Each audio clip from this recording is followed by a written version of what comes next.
Hi you guys, it's TA Megan, and today is Friday, and we don't have school because we're on spring break, right? But we didn't get finished with our women's history. So as part of some of the fun stuff I'm going to put up in case people get bored, I'm going to continue doing women's history. And yesterday, we learned about Emma Watson, and I think you all figured out that she was in Harry Potter as Hermione. She's done some excellent work since then, but most importantly, she's been an ambassador for all people to have rights, isn't she? She's a fearless feminist.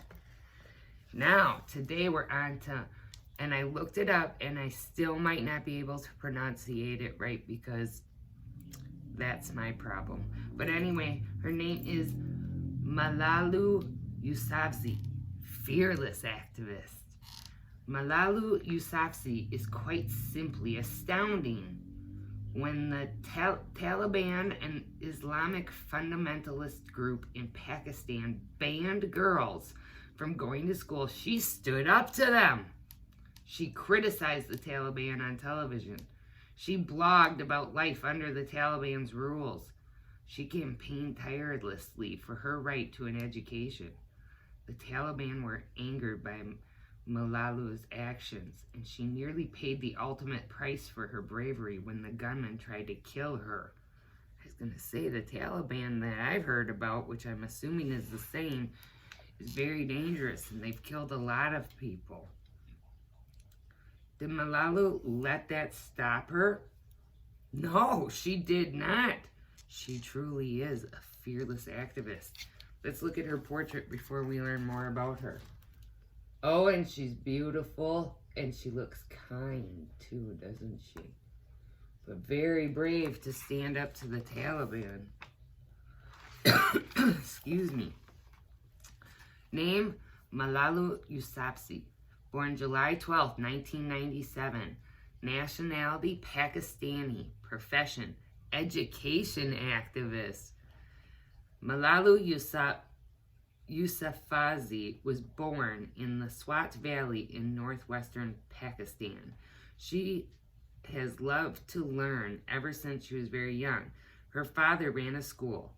Somewhere she could satisfy her thirst for knowledge. But in 2007, everything changed. The Taliban, a hardline Islamic movement, took over the area where she lived and brought in new laws. And one of these laws had a devastating effect on Malala. Girls were banned from going to school to get an education.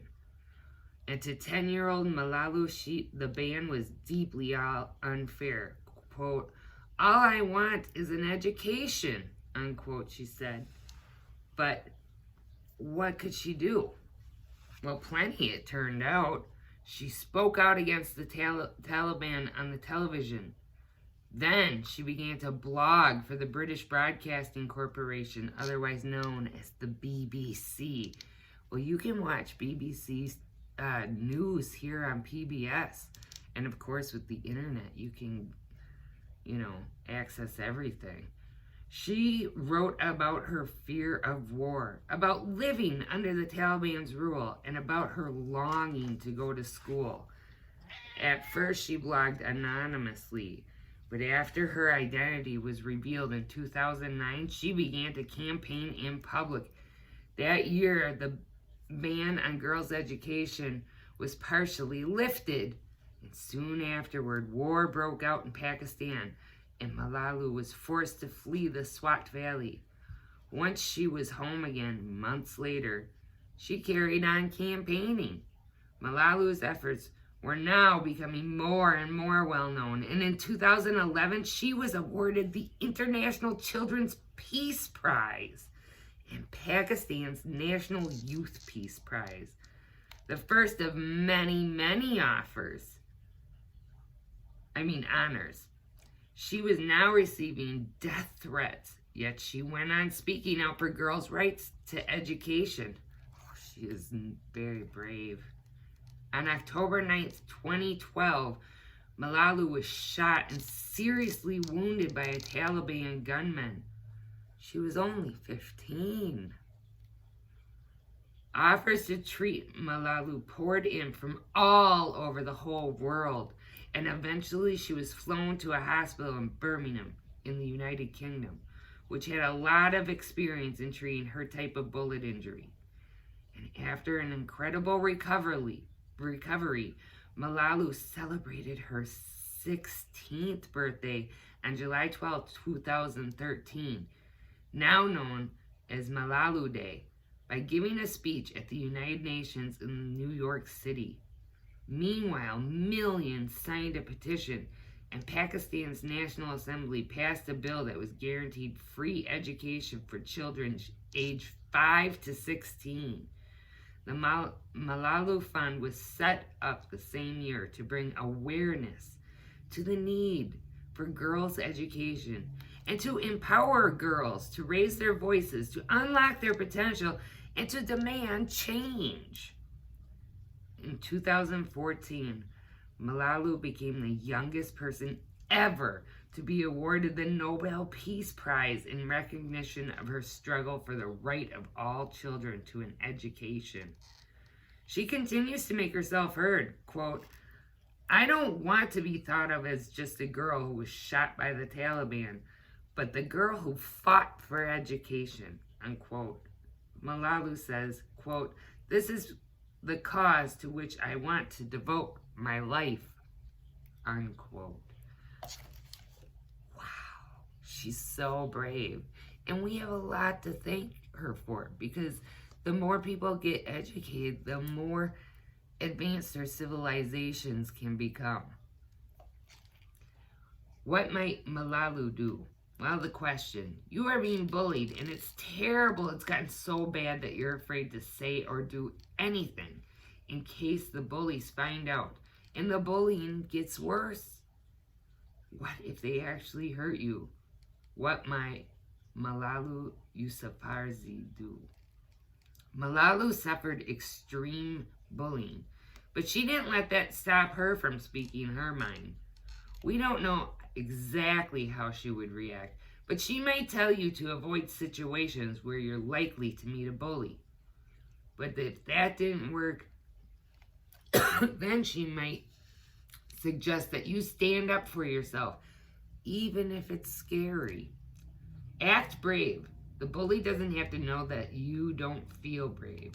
Tell the bully to leave you alone and then walk away. And make sure you tell a teacher or an adult what's going on, because they can help. Quote by Malala. Quote, "So here I stand, one girl amongst many. I speak not for myself, but so those without a voice can be heard. Those who have fought for their rights, their right to live in peace, their right to be treated with dignity, their right to equality of opportunity, and their right to be educated." I think I have a new hero. She's amazing. And that was the last person in our book, because the rest are, which of those women do you most identify with? And here is a picture of all of them and the years that they lived. It's called a timeline.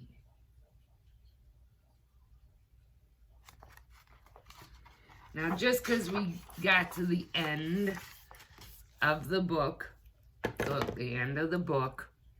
and just because we got to the end of March, doesn't mean that women's history is done. Women's history continues to go on, and you all can be a part of it, because it's not just for women, it's for humanity. We all need to support one another, don't we? All right, I've really enjoyed reading the What Would She Do book for you. And you can revisit any of those readings anytime you want, because they're up on my YouTube channel. You just type in my name, Megan Heinzen, and I will show up. All right? See you later, and have a wonderful spring break. Bye-bye.